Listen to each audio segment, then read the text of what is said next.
Hello दोस्तों, नमस्कार। SM किसी चैनल में मैं आप सभी लोगों का दिल से बहुत बहुत स्वागत करता हूं। फर्स्ट टाइम विजिट किया है जरूर चैनल को सब्सक्राइब करना, उसी के साथ साथ free stock market classes. Yes दोस्तों, काफ़ी लोग पूछ रहे हैं आज तो शनिवार था, वीडियो आनी चाहिए थी। जैसे मैंने कल भी बोला कि टेक्निकल इशू चल रहा है, बट कोई बात नहीं, कल है संडे, इस चैनल के ऊपर संडे के दिन आपको वीडियो मिल जाएगा लर्निंग वाला। तो जरूर इस चैनल को सब्सक्राइब करके रखना। मैंने काफ़ी बार आप लोगों को बताया, सब्सक्राइब करने के साथ साथ बेल आइकन को हिट करके अगर आप ऑल सिलेक्ट करके नहीं रखोगे तो फिर आपको नोटिफिकेशन नहीं आएगा। तो ऑल सिलेक्ट करना एंड उसी के साथ साथ let's learn stock market and finance इस चैनल को भी फॉलो करके रखना। इसके ऊपर भी एक ज़बरदस्त एक और वीडियो आने वाला है फाइनेंस रिलेटेड। ठीक है, अभी नया साल में हम लोग एंट्री करने जा रहे हैं, तो डेफिनेटली जो नया वीडियो आने वाला है उसको बिल्कुल भी मिस नहीं करना है। जल्द से जल्द इस चैनल के ऊपर भी वीडियो आ जाएगा। तो चलिए दोस्तों, फिलहाल तो अभी इस वीडियो को स्टार्ट कर लेते हैं। ठीक है दोस्तों, अभी हम लोग आ चुके हैं बिल्कुल हमारे नॉर्मल स्क्रीन के ऊपर। एंड दोस्तों, इस वीडियो में हम लोग बात करने वाले हैं लगभग 16 कंपनीज के बारे में। 16 कंपनी बोलो, शेयर्स बोलो, बिजनेस बोलो। ठीक है, सबसे पहले डिस्क्लेमर तो जरूर देना चाहूँगा कि ये सिर्फ इन्फॉर्मेशन वाला वीडियो है, कोई रिकमेंडेशन वाला नहीं। खरीदना है, बेचना है, होल्ड करना है, एवरेज करना है, आपकी मर्जी। आप अपने फाइनेंशियल एडवाइजर के साथ डिस्कस करके जो आपको लगता है सही डिसीजन ले सकते हो। मैं जस्ट आपको इन्फॉर्मेशन दे रहा हूँ जो कि पब्लिक डोमेन में अवेलेबल है। दोस्तों, सेबी ने आप सभी लोगों को पता है काफ़ी सारे नए नियम कानून कायदे बदलते रहते हैं, और एक ऐसा ही बहुत बड़ा बदलाव उन्होंने यहाँ पे किया था फ्यूचर एंड ऑप्शन में। ठीक है, एंड अलग अलग क्राइटेरिया होते हैं अलग अलग सेगमेंट से रिलेटेड। एंड जैसे ही ये चीज़ें उन्होंने यहाँ पे बदल दी तो एफएनओ से रिलेटेड भी बहुत सारी चीज़ों में बदलाव यहाँ पे हो चुका है। एंड इस चीज़ के चलते दोस्तों क्या होने वाला है कि बहुत सारे कंपनीज की जो में नंबर ऑफ शेयर्स या फिर जो पैसा जो ट्रेड यहाँ पे हुआ करता था, ठीक है, उसमें लिक्विडिटी में हम लोग को बदलाव होते हुए देखने को मिलने वाला है।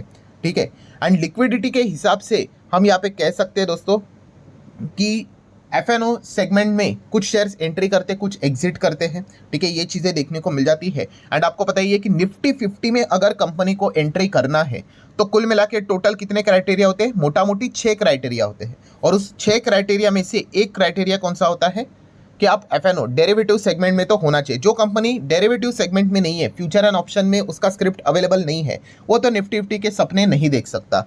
ठीक है, इसका अर्थ ये नहीं कि कभी नहीं देख सकता। अगर वो आगे निफ्टी एफएनओ में आ गया तो फिर डेफिनेटली बाकी के क्राइटेरिया अगर वो फुलफिल करेगा तो होप जनरेट हो जाती है कि माइट भी फ्यूचर में वो निफ्टी 50 में आ जाए करके। बट काफ़ी टफ कंपटीशन होता है। बट येस, अगर आप एफएनओ से ही बाहर फेंके जाओगे तो फिर आप automatically one of the criteria 6 में से एक फुलफिल नहीं कर रहे हो, तो फिर आपने निफ्टी 50 जैसे प्राइम इंडेक्स में एंट्री करने के सपने नहीं देखने चाहिए। एंड कोई भी स्टॉक अगर निफ्टी 50 में एंटर करता है तो एक एडवांटेज क्या होता है कि हाँ, एक पैसिव फ्लो हम लोगों को देखने को मिल जाता है। इंडेक्स फंड में निवेश करने वालों का पैसा आता है, ईटीएफ में निवेश करने वालों का पैसा आ जाता है।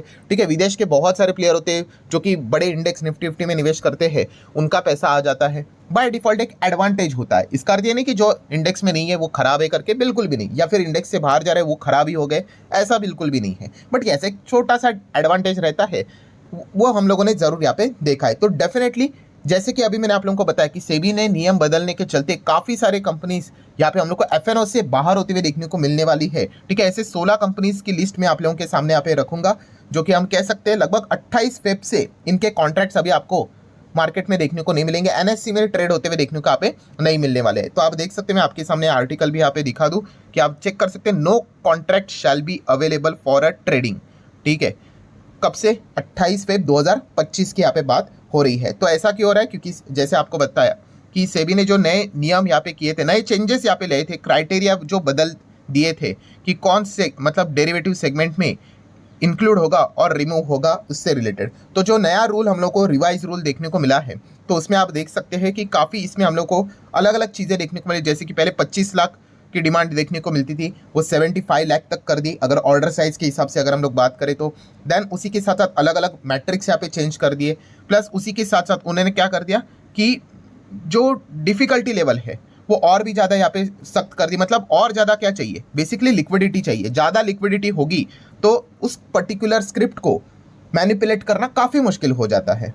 ठीक है, इसलिए तो बोला जाता है जो माइक्रो कैप नैनो कैप होते हैं उसमें बहुत बड़ा खेल चलता है ऑपरेटर का, बट लार्ज कैप में इस प्रकार की चीज़ें होने के चांसेस ना के बराबर होती है। ठीक है, देन अगर हम लोग बात करें तो आप देख सकते हो और एडिशनल चीज़ें उन्होंने सामने रखी हुई है। पहले 500 करोड़ थी जो कि 1500 करोड़ कर दी, जो कि ट्रिपल कर दिया। सिमिलर वे अगर हम लोग यहाँ पे बात करें एवरेज जो डेली डिलीवरीज के अगर हम लोग वैल्यू की भी बात करें, उसको भी 3.5 गुना बढ़ा दिया। पहले 10 करोड़ था, अभी 35 करोड़ कर दिया। सो इन शॉर्ट, इन नए रिवाइज नियम के चलते क्या हो गए कि कुछ ओल्ड कंपनियां मतलब जो ऑलरेडी एफएनओ में देखने को मिलती थी, ठीक है, अभी उनकी छुट्टी हो रही है क्योंकि वो अभी इस क्राइटेरिया में सेट नहीं हो रही है। सो हम कह सकते हैं कि ये निफ्टी 50 के पार्ट अभी फिलहाल यहाँ पे नहीं बन सकते। भविष्य में अगर उन्होंने बहुत अच्छा कमबैक किया, ये सारे जो रिक्वायर्ड चीज़ें उनको अगर फुलफिल किए, तो वापस उनकी एंट्री हो सकती है एफएनओ में, ठीक है। तो ऐसे कंपनी की लिस्ट में आपके सामने यहाँ पे रखना चाहूंगा। अगेन याद दिलाना चाहूंगा, सिर्फ इन्फॉर्मेशन दे रहा हूँ, कोई रिकमेंडेशन नहीं। तो लेट स्टार्ट। फर्स्ट कंपनी है दोस्तों, अल्फाबेटिकली जाएंगे, अबॉट इंडिया। फार्मा सेक्टर की ये कंपनी आप सभी लोगों को पता है, काफ़ी डिसेंट कंपनी है। हम लोगों ने देखा, विदेशी कंपनी है, हमारे इधर भी लिस्टेड है, तो आप इसको चाहो तो यहाँ पे पढ़ सकते हो। देन अगर बात करेंगे अतुल लिमिटेड, आप सभी लोगों को पता ही है, केमिकल सेगमेंट में एक कंपनी हम लोग को काम करते हुए देखने को मिल जाती है। ये भी काफी डिफिसेंट कंपनी है, बट 20,000 करोड़ का मार्केट कैप वाली मिड कैप थोड़ी रिस्की कंपनी है। आगे बढ़ेंगे दोस्तों, तो जूते चप्पल वाली कंपनी बाटा इंडिया, कोई इंट्रोडक्शन की जरूरत है नहीं, बट येस एफएनओ सेगमेंट में ये बाहर यहाँ पे हो जाएगा। 28 फेब से इनके कॉन्ट्रैक्ट आपको देखने को नहीं मिलेंगे। Canfin home finance home limited की अगर हम लोग बात करें, ठीक है, ये भी कंपनी हम कह सकते हैं, इसको भी टाटा बाय बाय बोल सकते हैं, एफएनओ सेगमेंट से रिलेटेड। अगेन कह रहा हूं, इससे कंपनी के बिजनेस के ऊपर कोई फर्क नहीं पड़ता है, ठीक है। ये जस्ट क्राइटेरिया है, ये भी पॉइंट आप लोगों को पता होने चाहिए। आगे बात करेंगे दोस्तों, तो कोरोमंडल इंटरनेशनल लिमिटेड काफ़ी इंटरेस्टिंग कंपनी है, ठीक है, तो ये भी हम लोग को उस लिस्ट से बाहर होते हुए फिलहाल तो देखने को मिल रही है। आगे बढ़ेंगे दोस्तों, तो सिटी यूनियन बैंक, यस, ये पहले बहुत अच्छा काम करता था, बट बाद में एकदम एक बड़ा झटका लगा था। मैं आपको चार्ट भी दिखा देता हूँ, ठीक है, ये देखो, एकदम मस्त चल रहा था, उसके बाद जबरदस्त यहाँ पे, एंड उसके बाद एक ही रेंज में हम लोग को एक कंपनी अटकते हुए देखने को यहाँ पे मिल चुकी है। बहुत सारे कॉर्पोरेट एक्शन भी होते रहते हैं।